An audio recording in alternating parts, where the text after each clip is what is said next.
Dans cette vidéo, on va voir l'impact du prix d'achat sur votre cash flow et du coup sur la négociation. Alors, vous allez voir que les biens qui remplissent toutes les conditions pour créer votre cash machine sont assez rares. Donc, je voulais vous faire cette vidéo pour répondre à ces deux questions. Faut-il absolument acheter une bonne affaire, c'est-à-dire en dessous du marché, pour créer sa cash machine? Et faut-il être très dur en négociation? Alors, pour répondre à cette question, on va faire le calcul de cash flow en fonction de différents prix d'achat pour un même bien pour essayer de se rendre compte de quoi on parle. Donc, par exemple, on va prendre un bien où l'on crée 5 appartements, loués en moyenne 80 € la nuit, 24 nuits par mois et avec un emprunt total sur 25 ans à 3%. Donc voilà, 5 appartements, 80 € la nuit, 24 nuits par mois, on commence à être pas mal, ça commence à être une belle cash machine généralement. Donc on va faire les différents calculs en fonction des différents prix d'achat. Donc pour l'exemple, on va prendre un projet alors complètement fini avec les travaux, tout complet à 350 000, à 360 000, 370 000. Voilà, on va lui faire augmenter le prix. On va calculer à chaque fois le cash flow pour se rendre compte de l'impact du prix d'achat sur ce cash flow. Donc, les loyers dans chaque cas, c'est toujours le même, hein, 9 600 €. Hein. C'est le prix de la nuit fois le nombre de nuits louées par mois fois le nombre d'appartements. Donc dans tous les cas, c'est 9 600 €. Mensualité de crédit, donc sur 25 ans, donc dans chaque cas, voilà, là on a les mensualités de crédit, donc forcément, plus vous achetez cher, plus ces mensualités de crédit-là augmentent. Et donc, on va calculer le cash flow brut dans chaque cas, c'est-à-dire le loyer moins les mensualités de crédit. Voilà. Donc, si vous achetez le bien 350 000 €, vous aurez un cash flow brut de 7 933 €. Bon, voilà, c'est une donnée, c'est pas mal. Si vous achetez le bien donc 10 000 € plus cher, 360 000 €, vous aurez un cash flow brut de 7 888 €. Ce qui fait une différence par rapport au prix d'achat à 350 000 € de 45 €. Donc si vous achetez 360 000 au lieu de 350 000 €, vous aurez 45 € de moins de cash flow. D'accord? Ensuite, si vous achetez 370 000 €, vous aurez encore 46 € de moins de cash flow par rapport à 10 000 € moins cher. Ensuite, 380 000, encore 46 € de moins de cash flow.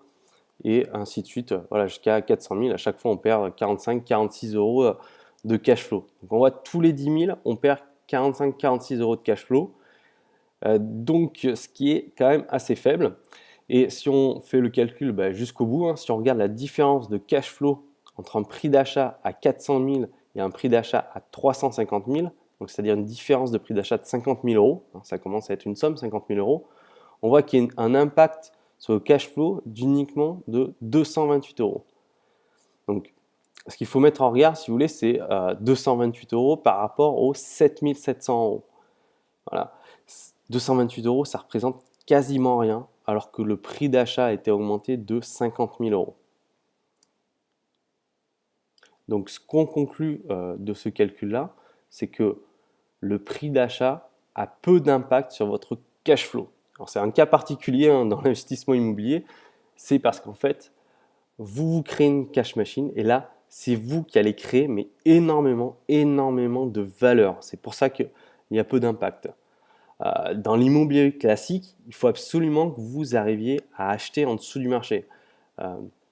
Moi, je vois, j'ai quelques appartements loués en classique. Et à chaque fois, j'ai acheté en dessous du marché, j'ai énormément négocié. Voilà, du coup, il y a des biens que j'ai pas achetés parce que les négos sont pas passés. Il y en a d'autres où les négos sont passés. Du coup, j'ai acheté le bien pour pouvoir me dégager du cash flow. Voilà, j'ai acheté en dessous du prix du marché. Mais quand vous créez une cash machine,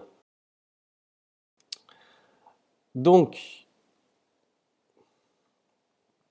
ce qu'il faut bien comprendre, c'est que les biens qui remplissent toutes les conditions pour créer la cash machine, vous verrez, ils sont rares. Voilà. L'exposition, le nombre de fenêtres, la possibilité de créer 5 appartements par exemple, voilà, le nombre d'appartements que vous pouvez créer dedans, la législation, voilà, si le bien peut légalement se prêter à ce type de projet, voilà, vous vous rendrez compte qu'il n'y a pas non plus 100 000 biens sur le marché qui vont se prêter à ça. Ce que je vous dis pas, voilà, vous êtes sur une formation sur l'immobilier, ce que je vous dis pas, c'est de ne pas faire de négociation, hein. Bien sûr, franchement, vous pouvez tenter des négos, hein, vous avez rien à perdre. Au pire, votre négo elle passe pas et puis vous montez le prix, quoi. Euh, Ce que je veux vous dire, c'est que si vous sentez que vous êtes sur un bien parfait pour créer une cash machine, qu'il n'y aura pas de perte d'espace, que les fenêtres sont comme il faut, qu'au niveau législatif c'est bon, il faut que vous soyez prêt, pardon, à vous aligner sur le prix vendeur. Bien sûr, en ayant fait les calculs avant que le bien sera hyper rentable en exploitation, en location saisonnière, en ayant créé plusieurs appartements. Encore une fois, c'est vous qui allez créer de la valeur. C'est une valeur en fait que vous allez créer que les propriétaires ne soupçonnent même pas. Pour vous donner ma propre expérience, voilà, ma première cash machine, j'ai fait une première proposition 60 000 euros en dessous du prix demandé par le vendeur. Voilà, moi à chaque fois je négocie et je vous encourage à négocier. Voilà, il faut tenter des négociations. Donc moi j'ai fait une proposition à 60 000 euros en dessous du prix du vendeur. Le vendeur rien voulu lâcher, mais vraiment rien voulu lâcher. Et petit à petit en fait, je suis monté à son prix parce que voilà, il était au prix du marché. Moi je voulais essayer de l'avoir en dessous du prix du marché, mais je suis monté et j'ai acheté au prix du marché. Et aujourd'hui, je touche plus de 10 000 euros par mois de loyer. Si vous voulez, avec la cash machine, la différence, c'est pas est-ce que vous faites plus ou moins 200 euros de cash flow. La différence, c'est est-ce que vous touchez 10 000 euros de loyer par mois ou est-ce que vous ne les touchez pas. Voilà, que vous touchiez 10 000 euros ou 10 200 euros, ça ne va pas changer grand-chose. Par contre, que vous touchiez 0 ou 10 000 euros, ça peut avoir un impact énorme sur vos revenus et du coup sur votre vie. Donc voilà, pour conclure, j'ai envie de vous dire, tentez des négos, mais honnêtement, si vos calculs sont... faites bien vos calculs, et si les calculs montrent que vous pouvez gagner énormément, soyez prêts à monter pour payer au prix du marché, parce que vous allez gagner énormément d'argent.